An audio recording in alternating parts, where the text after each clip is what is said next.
Good morning दोस्तों, सुप्रभात। अधिक ठंड बढ़ जाने के कारण विद्यालय को बंद कर दिया गया और हम लोग ऑनलाइन के माध्यम से आपके सामने जो पठन पाठन है उसको सिलसिला जारी रखे हुए हैं। आप सब जानते हैं कि हम हिंदी पढ़ाते हैं और हिंदी में आज जो मेन टॉपिक है, मुद्दा है, वो है संधि। आपके पिछले क्लास में हम संधि के बारे में कुछ हिंट्स दिए थे, बताए थे आपको, लेकिन उसको हम विस्तार पूर्वक आज आपको बताते हैं कि संधि किसे कहते हैं। यहाँ हमने लिखा है कि संधि किसे कहते हैं। आप जानते हैं कि संधि का मतलब होता है मेल, मिलान करना। ठीक है, दो वर्ग को मिलान कर देना और मिलान करने के बाद जो नया वर्ग का निर्माण होगा, जो नया वर्ग बनेगा, वही हमारा संधि कहलाएगा। यहाँ में लिखा है कि दो वर्णों के मेल से जो विकार उत्पन्न होता है, यानी विकार उत्पन्न यानी जो नया शब्द निकला, नया वर्ण निकला, वो क्या संधि कहलाता है। संधि कहलाता है यानी दो वर्णों के मेल से जो विकार उत्पन्न होता है उसे संधि कहते हैं। ठीक है, अब देखिए क्या बोल, जैसे विद्या जोड़ आले। अब यहां पे हम इसको विस्तार पूर्वक तोड़ते हैं। देखिए कि व हलन जोड़ ई जोड़ ध हलन जोड़ आ।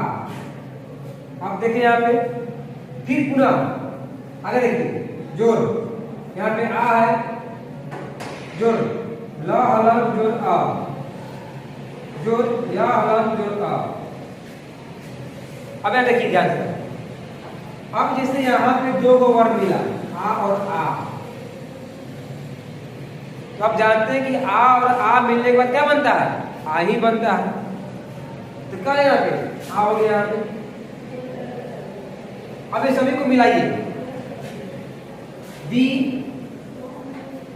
यहाँ धा और ये आ, यानी यहाँ पे दोनों मिलकर आ बन गया, क्या हो गया विद्या। और यहाँ क्या है ल और ये और यहाँ पे विद्यालय।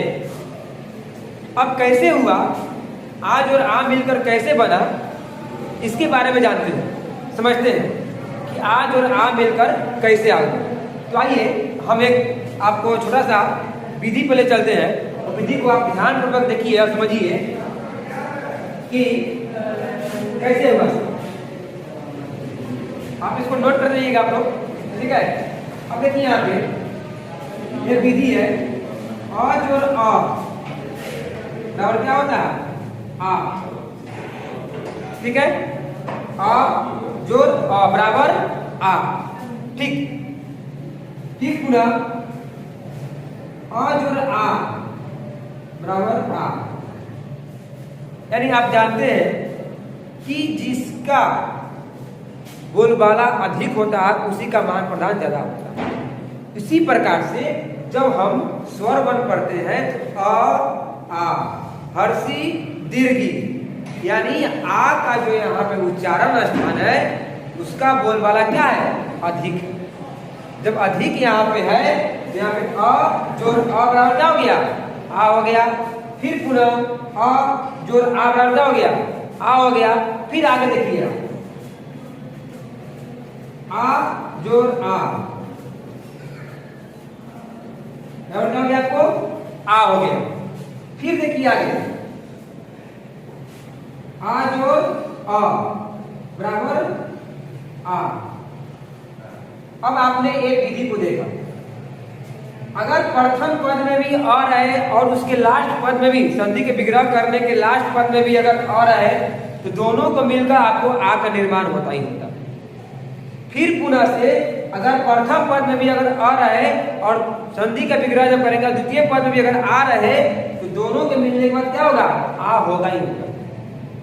तो हमने जब यहाँ पे आपको देखा, बताया यहाँ पे कि यहाँ ध में क्या लगा हुआ है, आ, और यहाँ क्या आपको आ है।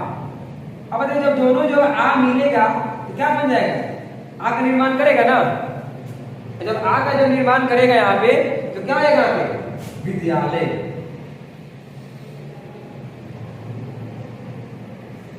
ठीक है। उसी प्रकार और हम एग्जाम्पल देखते हैं कि कैसे हुआ। अब देखिए यहाँ पुस्तक जोड़ आले। अब ध्यान को समझिए कि पुस्तक जोड़ आले, पुस्तक यानी क, जब क बोल रहे हैं तो क में क्या छिपा हुआ है? अ छिपा हुआ है। और जब क में अ छिपा हुआ है तो वहां से जब अ निकाल लेंगे तो क्या बचेगा? क वर्ण बचेगा सिर्फ। जब मानिए कि किसी वर्ण में अगर हम स्वर को मिलाते हैं तो व्यंजन निर्माण होता है, तो उसी प्रकार यहाँ पे अगर इसको हम विस्तार पूर्वक लिखे या क में से अ निकाल लेंगे तो क्या बचेगा? सिर्फ वर्ण बचेगा, नहीं क वर्ण बचेगा। चलिए यहाँ से हम अ निकाल, यहाँ से अ निकाल, ठीक है। और यहाँ पर क्या है? आ दिया, फिर यहाँ से आ लिया, ठीक है बच्चों। फिर देखिए इस दोनों को जब हम मिलाएंगे तो आप यहाँ रूल देखिए, यहाँ पे सेकेंड नंबर में दिया गया है नंबर में कि अ जोड़ आ बराबर क्या होता है? आ। यहाँ पर क्या है? अ, यहाँ क्या है? आ। दोनों को जोड़ डाल दीजिए, अब दोनों मिले क्या बनेगा? आ बनेगा। अब यहाँ पर आ लिखिए, ठीक है। अब आ लिख देने के बाद जब इसको हम मिलान करेंगे, मेल करेंगे, जोड़ेंगे, देखिए उ रस त का अल्ला या पुस्तकाल में। क्यों? क्योंकि जब यहां से हमने अ निकाला तो वर्ण बन गया, क वर्ण बन गया, आधा क हो गया, यानी क हलंत जिसको कहिए। और यहाँ पे आ था, दोनों को निकालने के बाद आ मिला है। और जब क हलंत में लिखिए, जब क हलंत में जब आ जोड़ेंगे क्या हो जाएगा? का होगा ना? का नहीं होगा? उसी प्रकार देखिए पुस्तक जो आले बराबर हो गया पुस्तकालय। यहां तक किसी डाउट समझने में?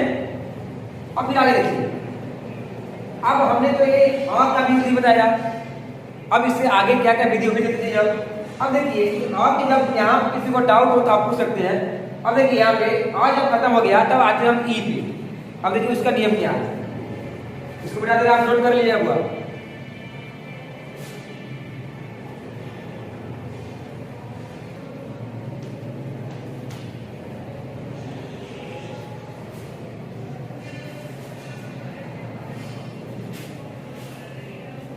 अब आइए, अब चलते हैं हम लोग ई पे। यानी जब आप स्वर में पढ़े होंगे उसमें आता है अ, आ, हर्षी दीर्घी, हर्षु दीर्घु, री, ए, ऐ, ओ, औ, और दो आता है आपको अयोग अंक और अ। तो हम लोग अंक और अ को बांध जानेंगे, लेकिन जो ये 11 है अभी इसी के बारे में हमको जानना है, ठीक है। अब चलते हैं हम यहाँ से, ये तो संधि हो गया। अब संधि को कितने भागों में बांटा गया? जो ई बताएंगे वो आपको भाग में यहाँ मिलेगा आपको, वो तो आपको एग्जाम्पल भी बताया है कि अ जो अ कैसे बनता है। तो आइए अब हम चलते हैं संधि के भेद। आप लोग लिखिए यहाँ 2 नंबर।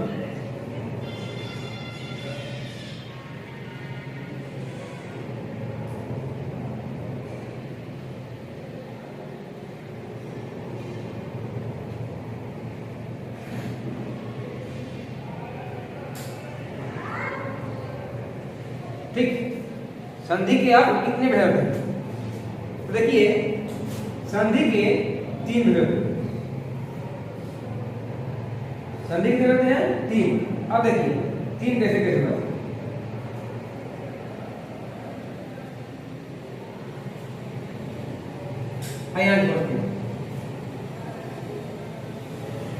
स्वर संधि,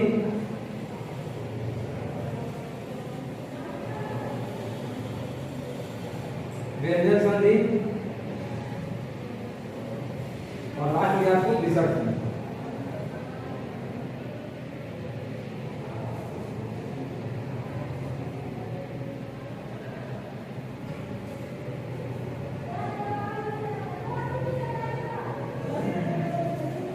संधि कितने होते हैं? 3। स्वर संधि, व्यंजन संधि और विसर्ग संधि, ठीक है। अब ये जो स्वर संधि यहाँ पे है, दूसरा में व्यंजन संधि है, तीसरा में क्या है विसर्ग।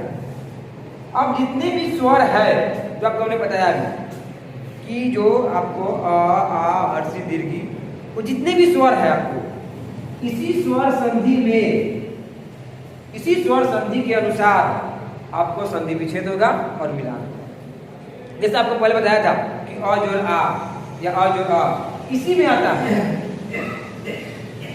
दूसरा व्यंजन, तो जानते हैं व्यंजन के बारे में, तो व्यंजन से व्यंजन मिलेगा यहाँ पे, और विसर्ग यहाँ पे विसर्ग में विसर्ग से मिलेगा, विसर्ग हटेगा कुछ नया वर्ग का निर्माण हो जाएगा। तो ये अभी आगे चलेंगे। अभी हमको चलना है क्या, स्वर संधि, कि स्वर संधि किसे कहते हैं। इसको आप लोग ध्यान समझिएगा कि स्वर संधि किसे कहते हैं। इतना नोट कर लिया आप लोग, बता दे। चलिए अब आइए कि स्वर संधि हमने यहाँ पे लिखा है कि दो स्वरों के मेल से उत्पन्न विकार या रूप परिवर्तन को स्वर संधि कहते हैं। ठीक है, यानी जब दो स्वर मिलेंगे आपस में और मिलने के बाद जो नया वर्ण का निर्माण करेगा, वही यदि स्वर का ही निर्माण करेगा यहाँ पे, वो आपको क्या होगा, स्वर संधि कहा जाएगा। ठीक है, अब ये स्वर संधि कितने भेद होते हैं ध्यान दीजिएगा।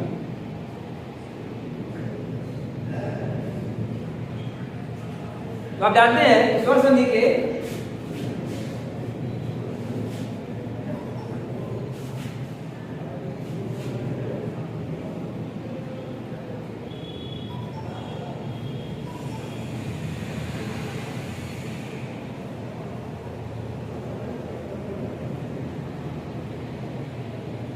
स्वर संधि कितने होते हैं, स्वर संधि के 5 भेद होते हैं। अब देखिए यहाँ तक इसको डाइवर्ट करके ऐसे से लिख देते हैं, या तो आपको हम स्टेप बाय स्टेप लिखेंगे। तो पहला जो होता है आपको, वो होता है आपको दीर्घ स्वर संधि, दीर्घ स्वर संधि। ठीक है, दूसरा होता है आपको गुण,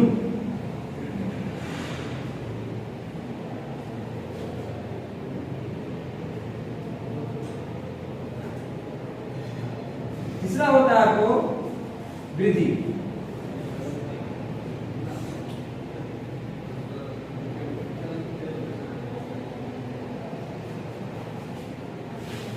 और चौथा होता है आपको यंग,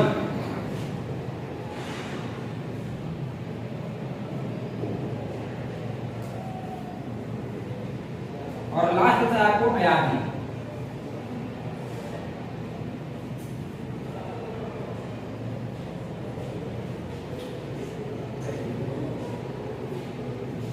ठीक है, पहला दीर्घ स्वर संधि, दूसरा गुण स्वर संधि, तीसरा वृद्धि स्वर संधि, चौथा यौन स्वर संधि, और पांचवा अयाधी स्वर संधि। यानी स्वर संधि की जो 5 जो भेद यहाँ पे लिखे, तो यहाँ विस्तार पूर्ण यहाँ लिखा गया। पहला है दीर्घ, दूसरा है गुण, तीसरा है वृद्धि, चौथा है यौन, और पांचवा क्या आपको अयाधी। अब हमको जानना है कि दीर्घ स्वर संधि किसे कहते हैं, गुण स्वर संधि किसे कहते हैं, वृद्धि स्वर संधि किसे कहते हैं, यौन स्वर संधि किसे कहते हैं, और अयाधी स्वर संधि किसे कहते हैं। तो अब इसका परिभाषा आपको अगले क्लास में आपको देंगे। तब तक के लिए आज के लिए इतना ही, और धन्यवाद।